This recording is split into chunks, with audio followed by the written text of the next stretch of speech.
Okay, we are live. Welcome to the Sofa Cast, the first ever Sofa Cast of 2019.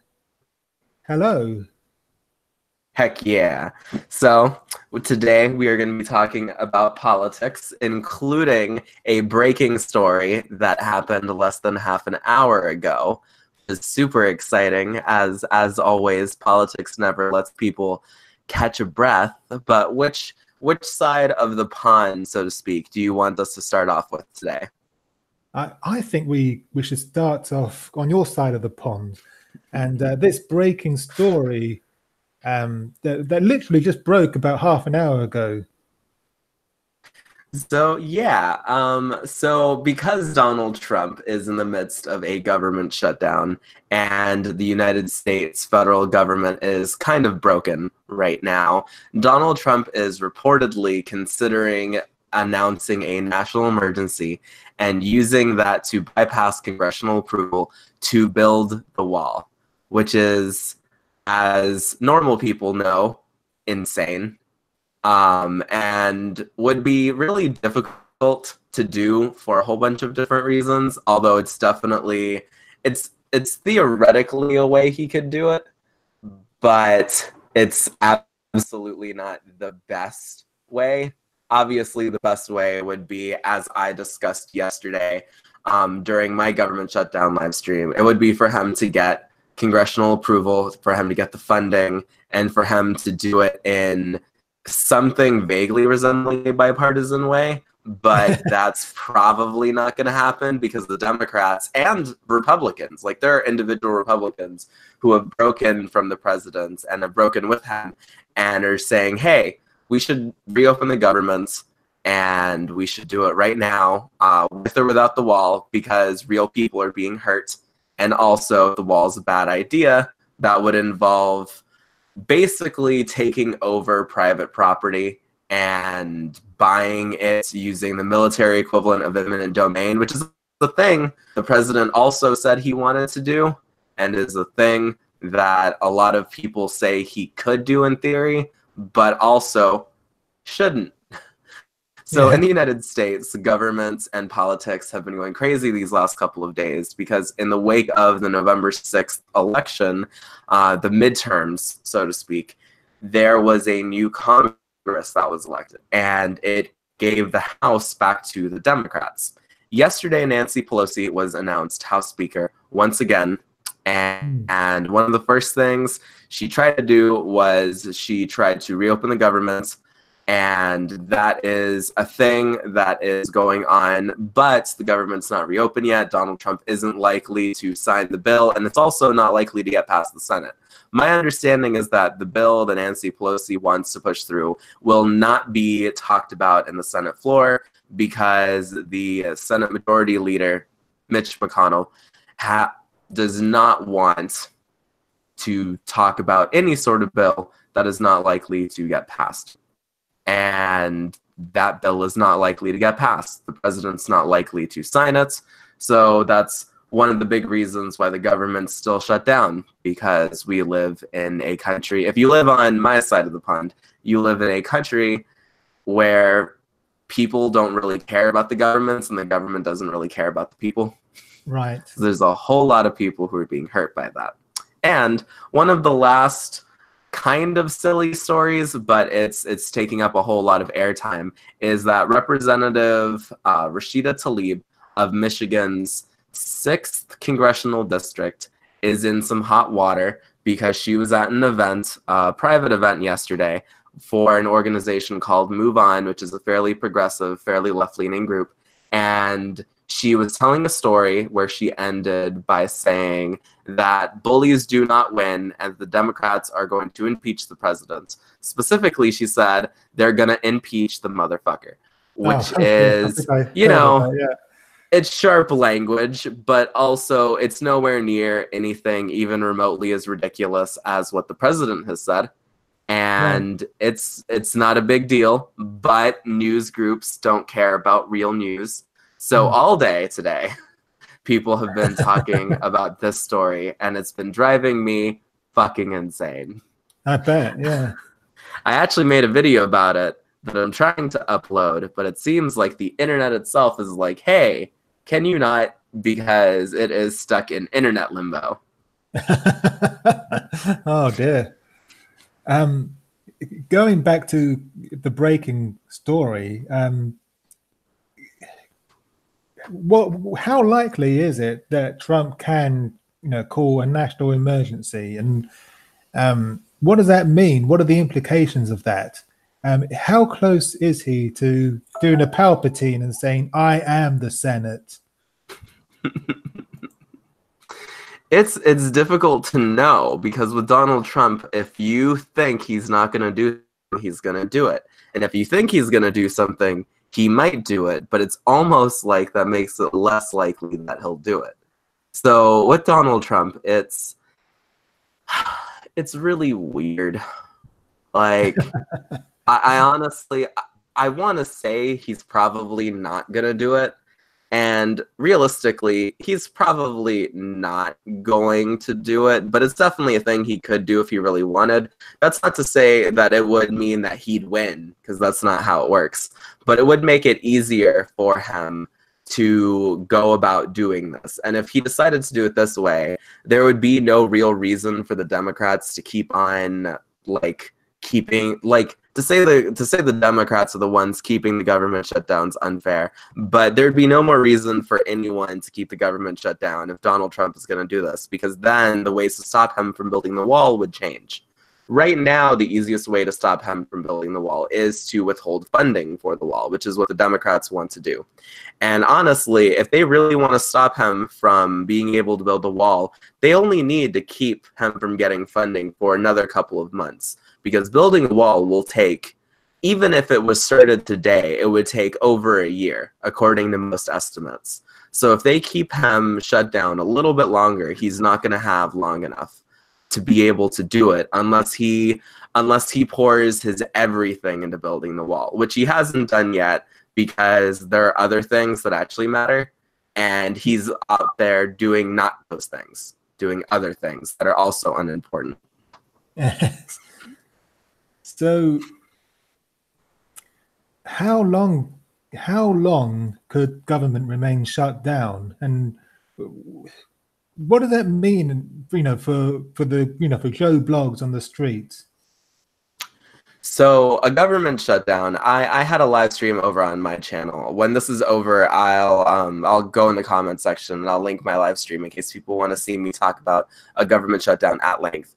But what a government shutdown effectively is, in the simplest way, it's when government agencies, when federal government agencies don't get discretionary spending. Despite the fact that the words government shutdown sound really ominous and super serious, a government shutdown is effectively when a government agency doesn't have all the money it needs to do all of the things it wants to do. But each of the government agencies that are affected by a government shutdown have shutdown plans. And they also have what's called mandatory funding, which is appropriated to them over very long periods of time and is not legislated the same way as discretionary spending. What's appropriated every year in the appropriations bills, and is the thing that's going on right now, is that these government agencies don't have discretionary spending that they can use for hiring, that they can use to revamp their websites, that they can use to do the basic day-to-day stuff that their agencies do on a really good day. And a government shutdown is when non-essential government employees do not report to work, and it's when government contracted employees, so people who do the government equivalent of minimum wage work, people like custodians and security officers, aren't paid at all. Because despite the fact that those people are paid with tax dollars, they're actually private employees who work on government property. And their wages are given to them for work that they do, as opposed to being given to them for, like, showing up to work. And part of the reason why these distinctions are really important is that people who are actual government employees are typically granted back pay. It's not a requirement, but oftentimes those people, the people who are furloughed and the people who are reporting to work as essential officers for their government agencies, are given back pay by an act of Congress. So usually a couple of days after government shutdown ends, the government gets together, all the Congress people, and they usually, in a bipartisan way, pass bills that grant those people back pay to make sure that they can still pay their bills on time. But the thing is, that is actually not something that's always done. And it's only done when the people in charge are nice enough to do it, despite the fact that many of the people who get paid this way are essential employees who don't have the option of just not going to work. So it's really important that the government shutdown end quickly. But in theory, the government shutdown could be probably for almost the next couple of months. The longest government shutdown on record, I think, is 26 days. And that was catastrophic for the economy in the year that happened. That was one of the shutdowns that happened in 1995 and 1956. No, 1995 and 1996. Okay. Yeah. So it's affecting public services, in other words. Yeah, it's affecting. So right now in DC, which is where I live, all of the national museums and the National Zoo are closed because those are run by public agencies which are not being funded, and because those places absolutely benefit from the hard work done by contracted individuals like custodians and security officers. And since none of those people are going to work right now, those places are shut down. And there are some stories that are trying to be like, hey, these are people coming together during the government shutdown, and what they are is they're stories of people coming together and like working overtime so that way places stay clean. And that's not really, like, if you watch those stories, they don't really like achieve their intended effect. They just point out that the people who are suffering right now are not the people that the government wants to suffer. It's working class Americans who just want to do their jobs but can't because of government fuckery. Yeah. It sounds like a mess. It is. I feel like DC is one of the worst cities to live during this situation, because the other day I was coming home from work and I was on the metro and there was a lady behind me who was talking to one of her friends, and she's just like, yeah, I'm a government employee. So today I just chilled and then I went to go get dinner with you. And it's really weird being furloughed, especially because like it has a real impact on even riding the metro. Like on Thursday when I went to work, there was no one on the metro in the morning because all the people who would have been riding at the same time as me were government employees. Jeez. That must have been weird. It really was. I didn't like it. I mean, I liked it a little bit because it's like, yeah, the metro is nice and empty. I don't have to be like pushed around by a whole bunch of people. But it felt really eerie to be sitting there and to just like be in an empty metro at 7:45 in the morning when people should be going to work. God, that must be like the London Tube being empty. I would imagine. Yeah. I work pretty close to both the museums. Like I work not too far from the Smithsonian museums and also not super far from the Hill. So like the metros that I ride to go to work are like usually packed with government employees specifically. Like I don't go to like Chinatown to work like I used to, where it would be packed no matter what. Right. Okay. So it's a clusterfuck of a mess, basically, all because Trump wants his wall. Ahab must have his whale. Yeah, it's almost like if it were something less minor than, if it was something more minor than this, it would feel almost endearing to see someone so determined. But because of the sheer badness of the wall and mixed together with like the dangerous lengths with which the president's willing to go to get it, it's something really catastrophic. And even now, the impact that this has had on the economy, like this isn't just affecting minimum wage workers and people that rich people don't care about. This has an effect on the market. Like the stock market is taking hits because of the government shutdown. The home loan industry is suffering, and so are a whole bunch of other industries like the banks. People are feeling the real effects. And also, our third compatriot just joined us. How's it going, Wow. BTV? His mic's off at the moment, but Good evening. hello, welcome. How is everyone this fine? Yes, that measurement of time insert here. I'm doing good. Yeah, It's we're good. good. It's good to see you again, my pal. Outstanding. Well, I just about made it, despite your directions. Brilliant. It's good to have you with us again. Chalmers, be prepared for an unforgettable luncheon. What's happening, everyone? We're just talking about the Trump shutdown and the wall and the effects thereof. Oh dear. So how's that working out for you? Well, the wall still isn't being built, and the president's thinking of declaring a state of national emergency to make it a little bit easier to build the wall. Even then, it's still going to be fought up and down, and it's entirely possible that the Democrats will succeed in not letting the wall be built by sheer determination. Yeah. Apparently, there's a group who have launched a GoFundMe campaign for the wall. Oh dear. Didn't he keep changing the design to make it less expensive? Is this going to end up as like a little picket fence eventually? Apparently, yeah. You know what would be even less expensive? What's that? No wall. Ah, but you can't have that. He said he's building a wall, so he's building a wall. Why does he go down and with like a bucket and spade and make a little sandcastle wall?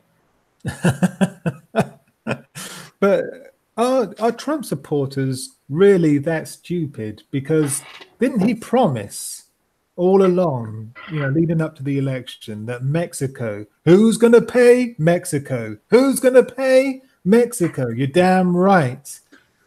And now they've started a GoFundMe campaign to pay for it themselves. Well, they could get a load of Mexicans to contribute. I'm sure there are some conservative Mexicans who've seen this and been like, yeah, I'm gonna pay for the wall. just ring up Mexico and be like, hey, we made a GoFundMe. Do you mind chucking a few quid in? The president who said Mexico's not gonna pay for the wall just puts in $1. It's like, here you go. There you go. I paid for the wall. Oh dear. So and you can go down the pound shop and get a bucket to make your sandcastle wall. Oh, that would also be cheaper if you built just like a little sandcastle wall. This is the wall. yeah. Well, it'd be cheaper, for small areas, but you have got to go along the entire border. Yes. But that's job creation right there, because then you can just hire people to take sand from the beaches and some like where it's also naturally occurring along the border and build little walls. That's job desert. There are actually parts of it that aren't desert, but yeah, since there are parts of it that are, like it's easier in some places than in others. Yes.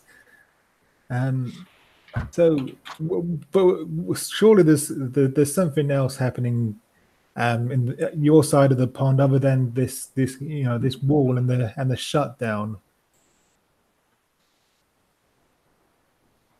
I think he means you. We're both on the same side. Luciano, is there anything else happening in the States? I mean, there's lots of stuff. There's actually like a lot of stuff going on right now. One of the Democrats reintroduced bills of impeachment against the president, which is a big deal, but the same person introduced them last year as well. I think on like the same day, like on the first day that Congress was back in 2018, he introduced bills of impeachment, and they just didn't go anywhere. Okay. But yeah, that's still like a thing that happened. Right. Can we talk about those sunglasses? Those sunglasses? Nancy Pelosi's sunglasses. I need to Google this one sec. Yeah, so do I. How do you spell her name? Nancy Pelosi, Pelosi. I'm gonna see. That's not how I spelled it at all. Oh my goodness, the internet's reacting to a woman wearing sunglasses.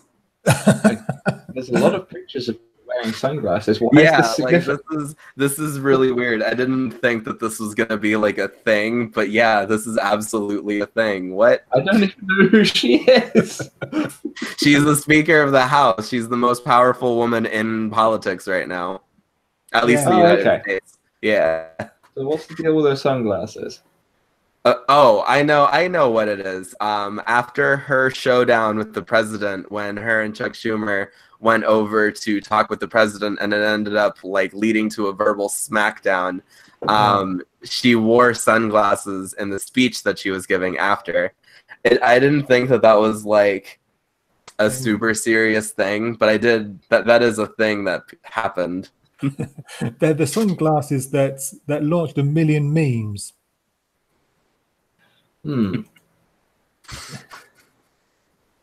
Well, there's a lot of pictures, and I've got no idea what's going on with them. Okay, moving on. So now it's the UK's turn. What's going on over in the land of the Queen? Well, somebody was complaining about a piano. Yes. Oh yes, the golden piano. Oh yes, that's right. I did remember hearing about that. The Queen was giving a speech, and then people got mad because she was like giving it in front of a golden piano. Yeah, she was talking about poverty. Well, I commented on. I replied to someone on Twitter about this, so that they were so out of touch. The Queen talking about poverty while sitting in front of a gold piano. I said, I can understand your complaint. It is a bit of an ostentatious piano, but would you rather she not talk about poverty? Yeah, well, she's damned if she does, and she's damned if she doesn't. She could just ignore poverty entirely and just go like, so all those poor people, we'll just gas them. All those proles, we'll just gas the poor. Yeah, and, let them she could have just said that, but no, she sat there in front of a gold piano and said something must be done to help the poor. It's also really weird that people are complaining about her being out of touch. She was born a queen, like. She didn't like earn her queen status in any particular way, and that might sound a bit mean. I'm not like bashing the Queen. I'm pointing out like a reality of the British monarchy. Like what's she supposed to do about it? Like she's over here trying her best, but of course she's not gonna like she lives in a palace. Well, she lives in several palaces. Yeah. All across the country. But Jeremy Corbyn, did he or did he not call Theresa May a stupid woman? Does it matter to anyone? Apparently it does. Oh, well, I commented on that at the time. I commented on that at the time as well, saying he thought she was being stupid, and she's a woman. What's the news? Yeah, it's plain English. But the Tories made a huge deal about this in the House of Commons, didn't they? They were badgering, if you'll pardon the. It took me a second to get that. I see what you did there. I understood that reference. They were bothering, the Speaker of the House. I'm having a brain freeze. I can't remember his name. But showing him, their mobile phones, the footage, the evidence. What are you going to do about it? He called our prime minister, our glorious leader, a stupid woman. But it's impotent rage, in my opinion.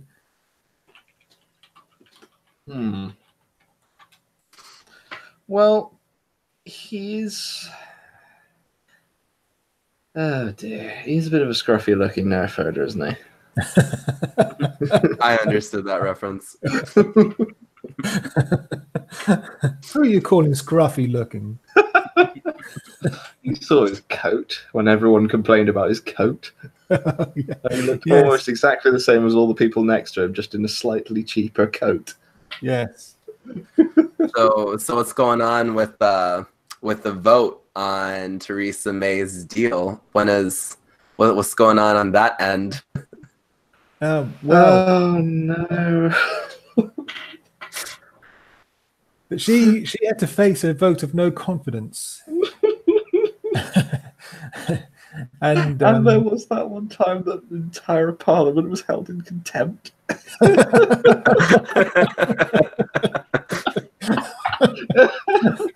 Oh dear. You couldn't make it up. It was just like... Isn't that the first time in history that's happened? I think so, yeah. Certainly the first time since the war, anyway. Oh dear. It's like a bad episode of The Thick of It. Oh. Yeah, it's a farce, isn't it? Yeah, I miss the days of Gordon Brown. At least they were boring.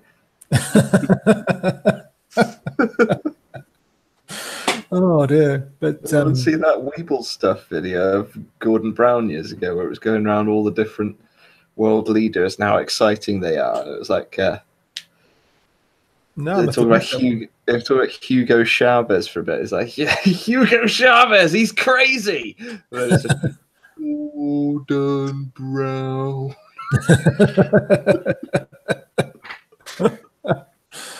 Oh dear.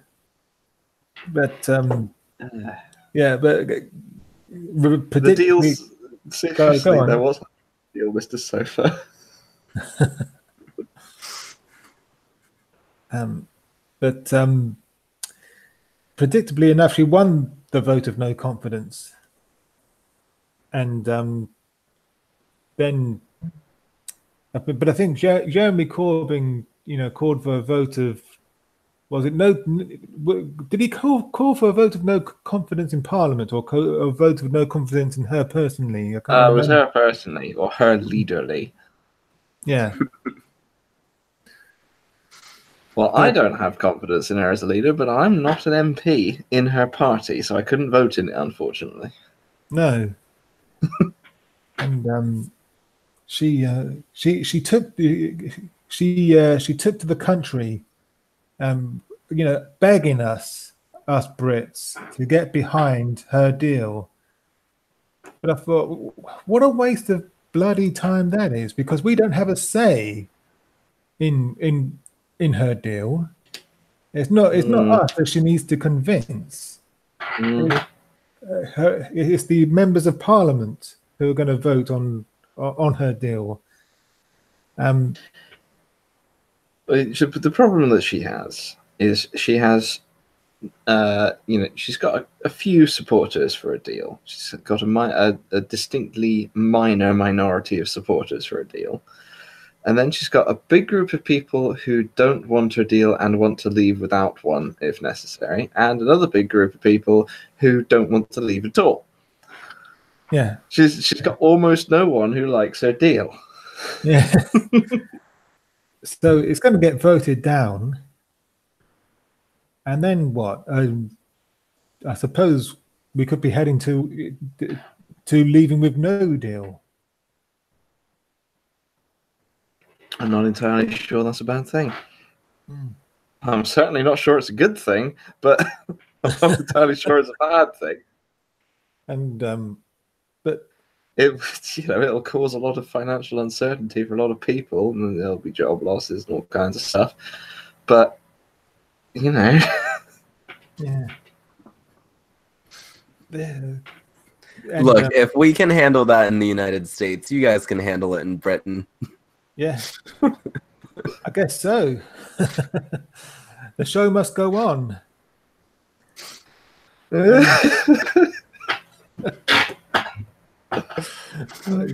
She's the most incompetent prime minister we've had, I think, since John Major.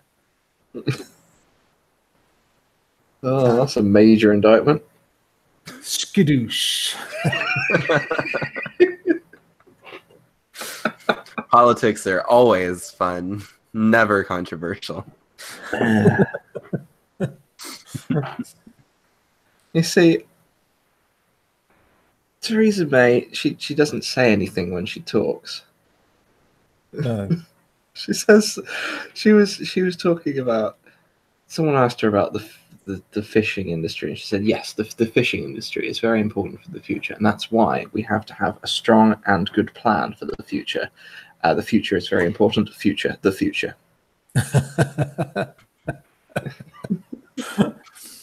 And when she was being questioned by the committee, one of the answers she gave was Brexit means Brexit. Okay. What does that mean then? It's just a meaningless slogan. She is a robot. Brexit means Brexit. But what does that mean? Brexit. I don't think even she knows. No one knows. Well, no one knows until someone comes up with a deal and everyone agrees to it. Brexit's more of a feeling than a hard policy. It's like it's like being in love. You can't describe it. You just know it.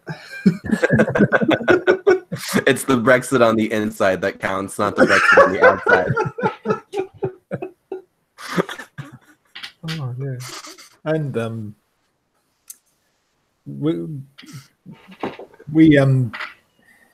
but I feel that we need to get out of the EU. The EU is demonstrably undemocratic, and I'm with you on that. right. I'm with you on that. Mm. I'm not a fan of it. And but I think that yes, no deal. It will be a mess. No, undoubtedly. I'm not saying the UK government's any more democratic, but at least they're more local. Yes, yes. And but I think in the long run, I think we will eventually, he says, be better off out of there. Well, hopefully. But in my opinion, even if we're slightly worse off, it's beneficial to leave what I would consider well, if not a dictatorship, a dangerously undemocratic regime. Yeah. Because it can't be defined as a dictatorship in its current form, but it's definitely not well run. No.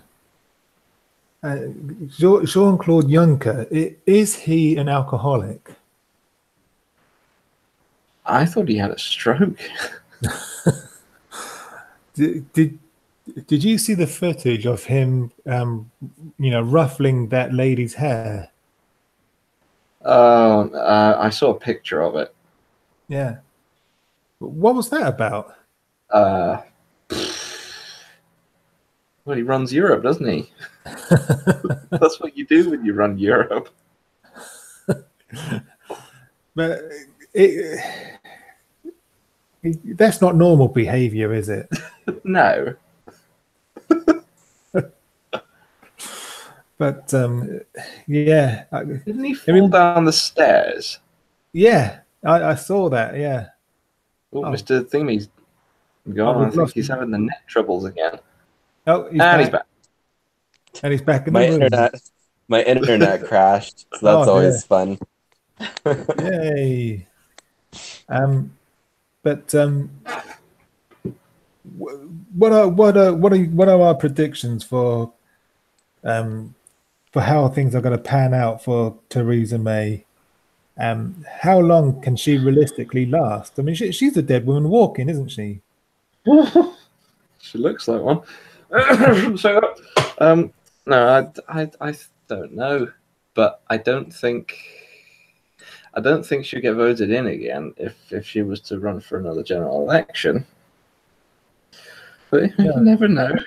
But she has said that she's not going to stay for the next general election. She'll leave before then. She just wants to see. If I was her. She just wants to see Brexit through, and then she'll quit. Apparently, that's what she She said. didn't do that either. But I think we discussed this briefly last time. But who can take her place? Realistically. Well, they've had politicians who are, a combination of personality and ability. Like, whether you agree with, for example, Tony Blair, whether you agree with what Tony Blair did or not, he was an individual with enough personal charisma to support his political ability. Yeah. Now you've got Theresa May, who has the political ability in terms of what she's trying to achieve, even though she doesn't have any backing because it's a terrible idea and everyone hates it. But, she has the knowledge to try to push stuff through the political system, but she has no personality. So yeah. I think we might get replaced with someone with all personality and no ability next. Like Boris Johnson. Yeah, like Boris Johnson. He's great at getting stuck on zip lines, but that's about it. Oh dear. And you see, I wouldn't mind Boris Johnson because then at least I could laugh at him, and he'd probably get in on it. Yes. Alan Sugar, Lord Alan Sugar, has threatened to leave the country if Jeremy Corbyn becomes Prime Minister. And I don't know about you, but I think that's another reason, if you ever needed one, to vote Labour.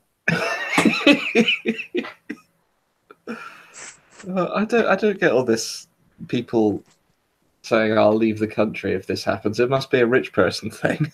Yes, yeah, it must be.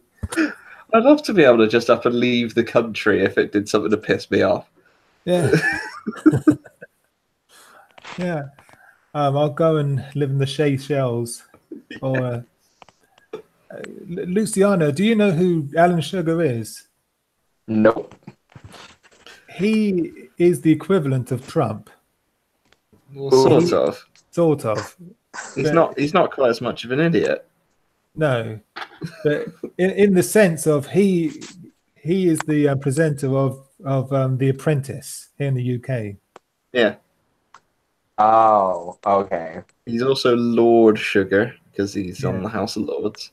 Yes. Oh no. So if he was to become Prime Minister, it would be similar to Trump being president. Right. I have a question that I don't know the answer to, Mr. Sofa. You might. Can someone in the House of Lords run for, become the leader of a political party and become Prime Minister? I was under the impression that they could. I'm gonna check because I've looked into the House of Lords before out of curiosity. I don't know actually. Because I don't know if you can be in the House of Lords and the House of Commons at the same time.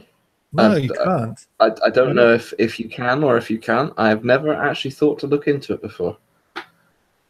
I'm not sure if you can actually, but don't quote me on that.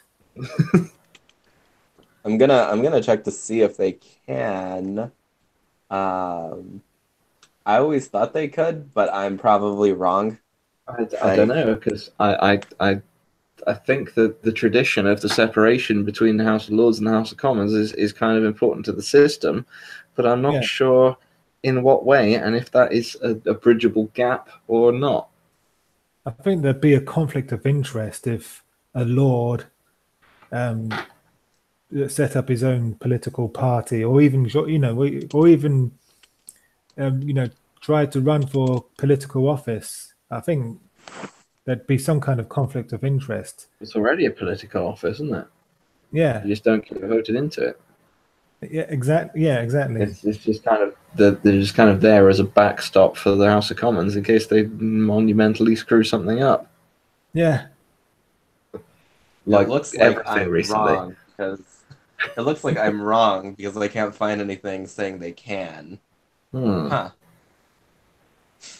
There we go. Can a lord be prime minister? Well, Spooky Bedhair says, I've never forgiven Sugar for taking over and killing Clive Sinclair's ZX Spectrum.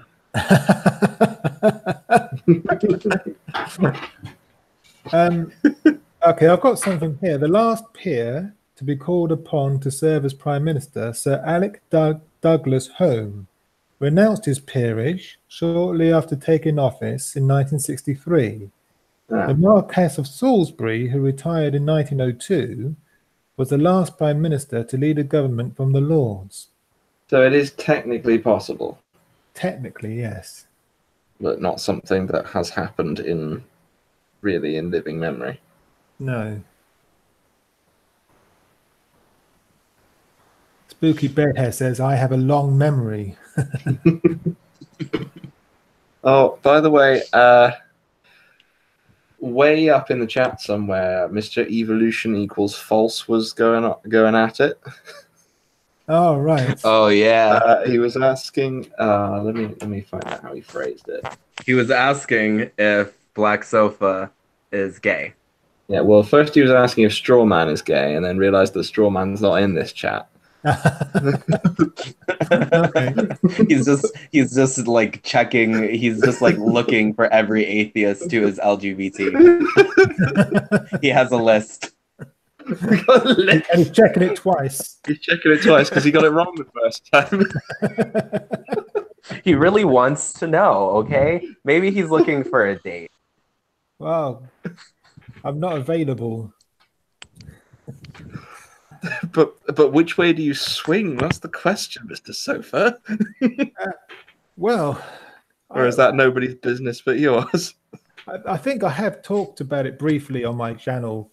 But I think predominantly I am straight.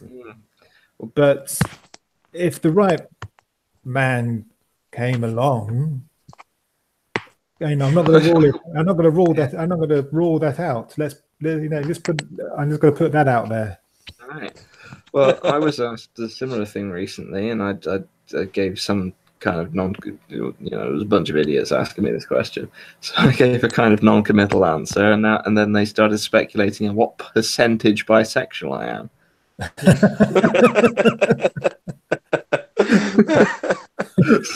And then I was having a good laugh about that, and then somebody was asking, but seriously, what is it? And I said, it's none of your business. That's what it is.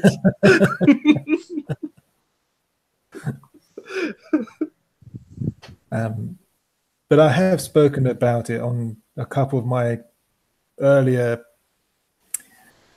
episodes. I'm trying to find the right word.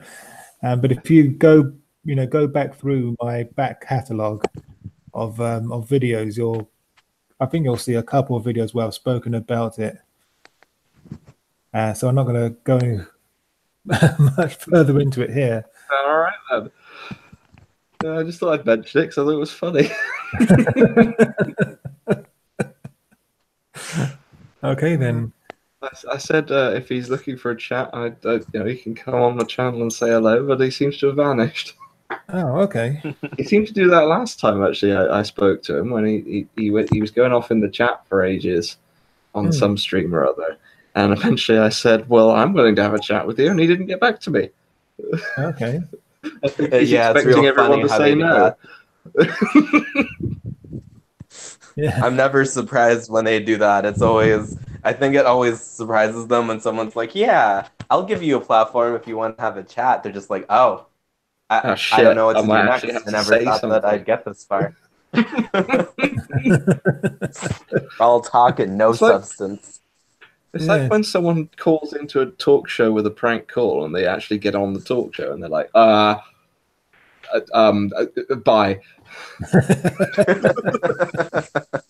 Yes. Yeah, exactly. But back to politics. Oh, yes. What else is happening, Badger? What can we expect when Parliament reopens? Oh, load of bullshit, probably. What specifically, though? Well, there's going to be that whole Brexit thing happening. Yes. There's probably going to be mostly talk about that. Somebody will probably try to bring up environmental issues. Never will go, no, Brexit. And we've still got about 2.5 months left of this until we finally leave, or will we leave? Perhaps there'll be no Brexit at all. We just don't know. There may even be a second referendum, but I don't think there's enough time for a second referendum, is there? I don't think there's enough time for anything unless they extend the doodly period. Yeah. So if there was a second referendum and people voted to stay, would that just supersede the first referendum? I think it would supersede the entire democracy, and there might very well be at least some level of civil unrest. yes, there'd be riots on the street, I think. But like I said, there's not enough time to implement, a second referendum to, for all the paperwork that comes with it, and then for it to, go through Parliament before we leave on, when is it, the 24th of March? I've actually forgotten. I've been trying to block it out of my mind. Oh, okay. When Fair enough. Brexit. Let me find out. When Brexit. Oh, that's not a good article, is it? Open up. Oh. Well, I tried to find out exactly what the date period is, but the page I clicked on wanted me to pay to subscribe to it before it would show me anything. Right. There we go. Let's see if I can. When do we? Yeah, the 29th of March. 29th of March. Yeah, there we are. I wasn't far off. I said the 24th. No, the 29th. Spooky Bedhouse says, declare war on all the other EU countries just for a laugh. Do it for the lulz. Yeah. Why not? Might as well at this point. Yeah. But yeah, we may as well. Yeah. Who do you think you're kidding, Mr. Juncker? Got to put that to the tune. Who do you think you are kidding, Mr. Juncker?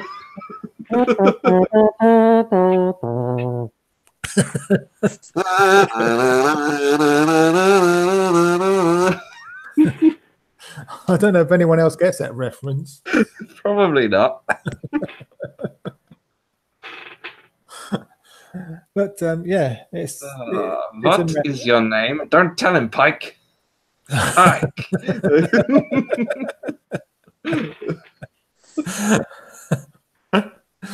Oh dear, it is. But Theresa May's government is like Dad's army. Yeah, pretty much. It is. It's all a load of overpriced bankers and stuff. most of whom are largely incompetent. Oh yeah.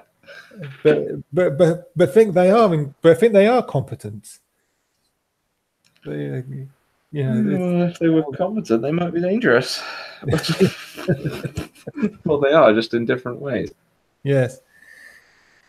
Anyway, shall we wrap things up? I suppose so. Well, yeah. Thanks for joining me and you two, and and I'll say good night, and thanks to everyone who's tuned in, and I'm going to say I just want to take a moment to quickly plug my new gaming channel, Silver Elephant Gaming. That's Silver Elephant, you say? Yes. I am going to subscribe to that channel. I saw that channel a couple of days ago. I had no idea what it was. So now that I know what it is, I'm going to subscribe. Thank you. And so if you're interested in gaming, then do subscribe to that one. And I'm going to try and upload a game pretty much most days, I think. So yeah, Silver Elephant Gaming. And that said, thanks for watching, and until next time, good night. Good night, everyone. Good night, everybody. We'll talk to you later.